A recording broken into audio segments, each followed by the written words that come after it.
Persembahan sandiwara sastra yang dibawakan oleh mahasiswa Pendidikan Bahasa dan Sastra Indonesia Universitas PGRI Yogyakarta kelas F1 kelompok E dengan judul Andai Waktu Dapat Kembali dengan naskah yang diadaptasi dari Radio 103 FM dan diadaptasi kembali oleh kelompok E. Diperankan oleh Stepika Lidiani sebagai narator, Lutfia Tuniswa sebagai ibu, Doan Andika sebagai bapak, Fitria Widiati sebagai Mar, Tias Zulfa sebagai Dia, dan Stepika Lidiani sebagai Wardani. Selamat mendengarkan.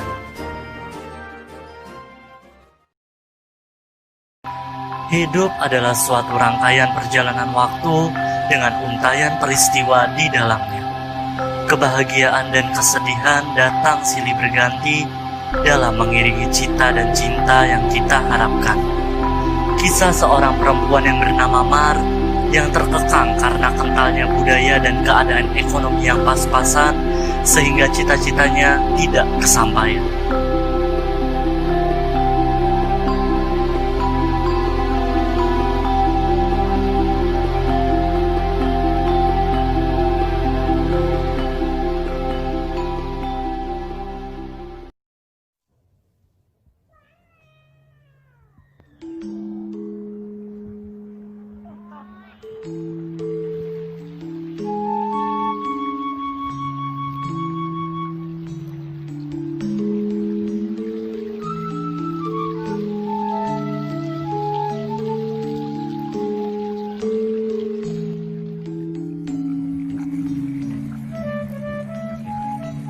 Sore itu di halaman belakang rumah, ibu sedang bercakap-cakap dengan Mar.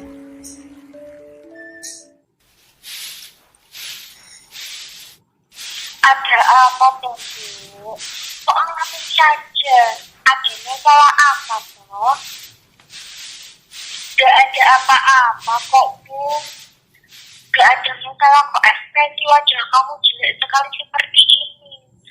Apa ini ada hubungannya dengan perkataan bapakmu kemarin? Gak tahu lah, Bu.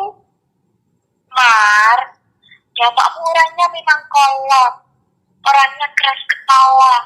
Tapi percayalah, Bu, bapakmu bersikap begitu karena memang ada istri dan kita yang sudah dari sononya begitu. Kita ini orang Jawa, Bu, dan terlahir menjadi seorang perempuan yang harus turut sama suami.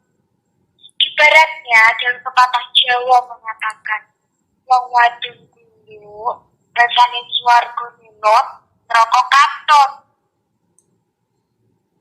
Tapi Bu, apa salah kalau Mar ingin menuntut ilmu lebih tinggi lagi? Yo, tidak Tondo. Tapi ekonomi kita sepertinya tidak memungkinkan. Perempuan itu harus 3M. Masak, masak, mana. Perempuan pada akhirnya ya kembali ke dapur. Dan rumah tangga yang hanya bisa ngurusin anak dan suami. Dalam artian ya berbakti pada keluarga. Mar mengerti, Bu. Mar juga ingin jadi istri yang baik dan berbakti pada suami. Tapi di sisi lain, Mar juga ingin mencari pengalaman dan ilmu yang banyak. Siapa tahu suatu saat bermanfaat. Manakala Mar ingin cari kerja. Ya, Tomu. Yang dikhawatirkan gini, Londo. Umurmu kan sudah 22 tahun.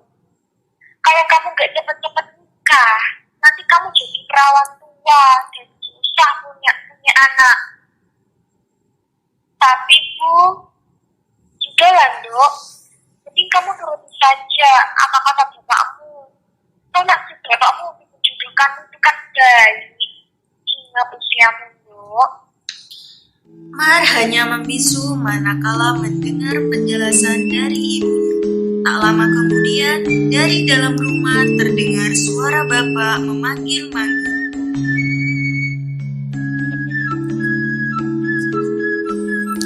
Bune, Bu, Bune, di mana toh ya? Dipanggil dari tadi, kok nggak nyaut-nyaut? Bune, Ada apa toh Pak? Kok teriak-teriak segala? lah salahnya dari tadi dipanggilin kok nggak dengar? Ini ada apa toh? Nggak, aku tuh cuma mau tanya, rumah segede ini kok nggak ada orangnya? Pada kemana toh?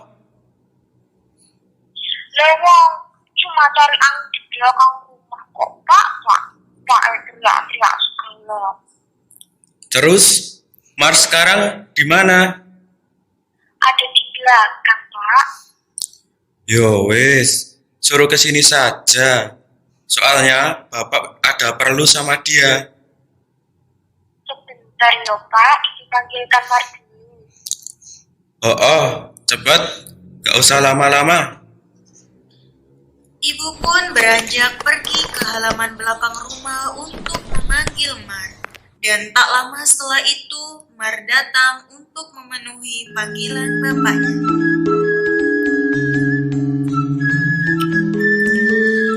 Rene toh Cahayu, Bapak mau ngomong sama kamu.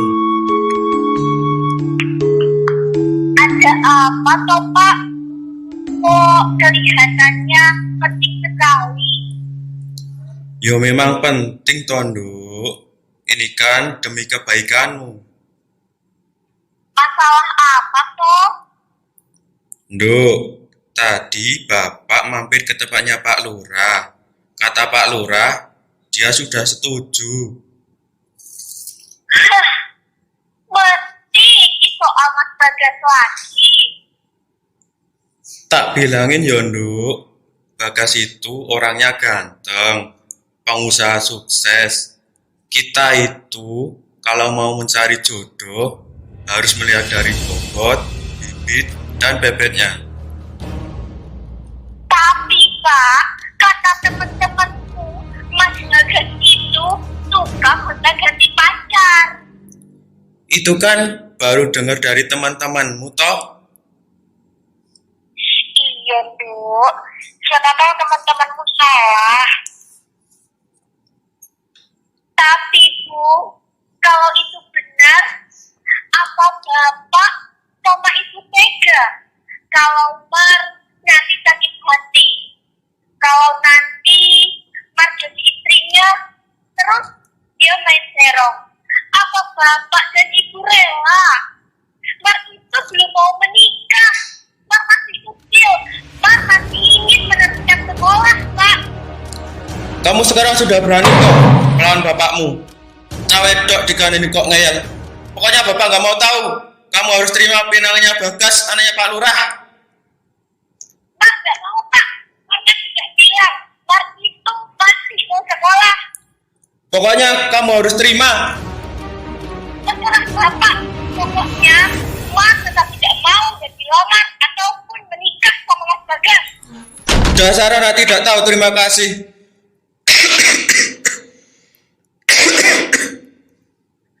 Sudah toh Pak, sudah. Ingat penyakitmu nanti kumat lagi.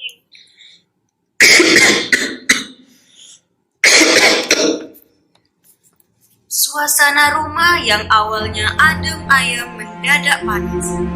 Mar dan bapaknya terlibat pertengkaran karena perjodohan yang dilakukan oleh bapaknya. Perihal perjodohan dengan Bagas, anak Bapak Lurah di desa Geblakan, Taman Tirto, Kasihan Bantul, Yogyakarta, berita tentang lamaran itu pun tersebar luas dengan cepat dan akhirnya menjadi bahan perbincangan penduduk Geblakan.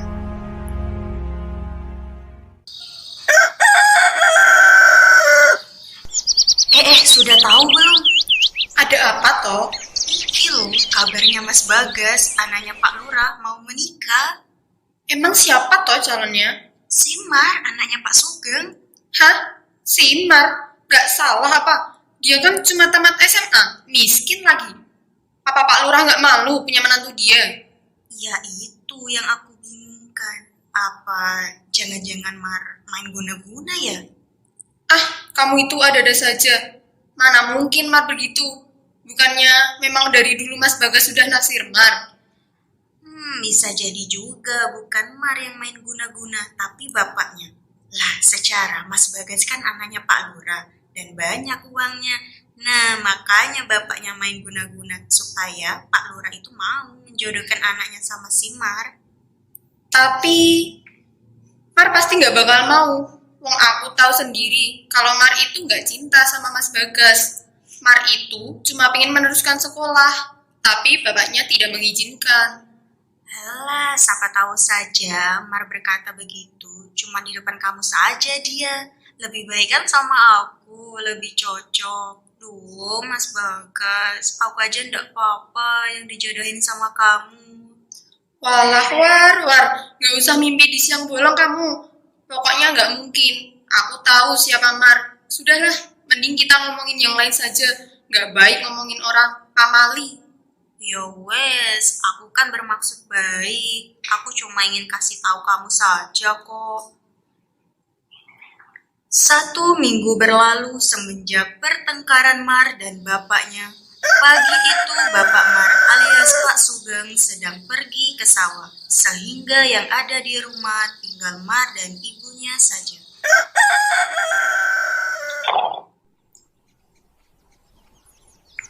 Mar, kamu mau kemana toh? Mar mau jemput Yuli, Bu. Mau melamar pekerjaan. Dengarkan ibu dulu, Tondo. Mar males, Bu. Ibu selalu saja ngomong masalah yang sama. Dok, bapakmu itu orangnya keras. Berharap kamu mau menerima pinangan Bagas. Jangan buat bapakmu marah terus, Mar. Kasihan, nanti penyakit bapakmu semakin parah. Ya terserah. Toh, itu kemauan bapak sendiri. Tapi bapakmu itu sakit keras, Bu. Kalau kamu turuti saja permintaan bapakmu itu. Mar tetap gak mau, Bu. Mar itu maunya sekolah. Terus, kalau sudah lulus, mau bekerja dulu, cari uang yang banyak, baru setelah itu menikah. Tapi, Duk, kita kan butuh biaya besar untuk mengobati penyakit bapak. Bagas kan pengusaha sukses. Hah? Maksud ibu? Ya, kalau nanti kamu jadi menikah dengan Bagas, paling enggak kan bisa bantu-bantu pengobatan bapakmu. Apa? Jadi selama ini bapak dan ibu menjodohkan Mar itu hanya untuk mengurus katanya Mas Bagas. Bukan begitu, Dok. Mana mungkin bapak dan ibu setega itu. Tapi kamu kan tahu kalau akhir-akhir ini penyakit bapakmu semakin parah saja. Ibu khawatir kalau terjadi kenapa-kenapa sama bapak kalau tidak segera diobati. Ibu kok ngomong begitu toh? Bapak itu tidak bakal kenapa-kenapa, Bu. Bapak itu cuma kecapean saja. Makanya begitu. Sudahlah, Bu. Mending ibu izinkan saja Mar meneruskan sekolah. Biar nanti bisa dapat pekerjaan yang layak dan gaji gede. Jadi bisa memenuhi kebutuhan keluarga kita. Kalau soal biaya sekolah, biar Mang nanti sambil mencari pekerjaan sampingan. Tapi, Duk, sudahlah, Bu, nanti saja kita bicarakan lagi. Sekarang, Mang mau ketemu Yuli. Gak enak, soalnya dia sudah menunggu dari tadi. Mar pamit dulu ya, Bu. Assalamualaikum. Waalaikumsalam. Mar yang masih kekeh menolak perjodohan yang dilakukan orang tuanya, Mar dan sahabat dekatnya Yuli berangkat melamar pekerjaan. Tetapi saat wawancara kerja ketika seleksi akhir, Mar gagal karena ijazahnya cuma tamat SMA. Kemudian sakit bapaknya bertambah parah. Orang tua menyesal karena tidak menyekolahkannya dan dia pun menerima perjodohan, seperti zaman Siti Nurbaya lagi.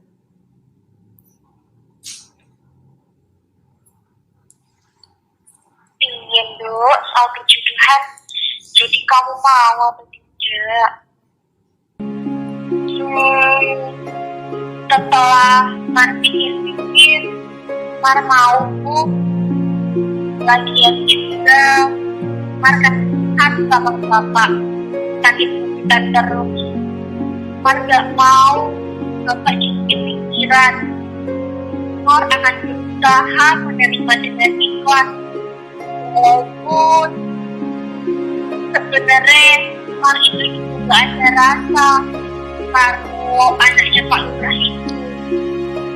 Ya sudah, Dok, kalau begitu Ibu juga pasti mendoakan yang terbaik buat kamu. Kalau soal rasa, kata orang tentang Tresno jelaran sokong Cina. Maksudnya rasa cinta memupuk ke kebiasaan lama-lama. Jadi itu seperti kalau mereka ketemu dan ngobrol. Ya, Bu.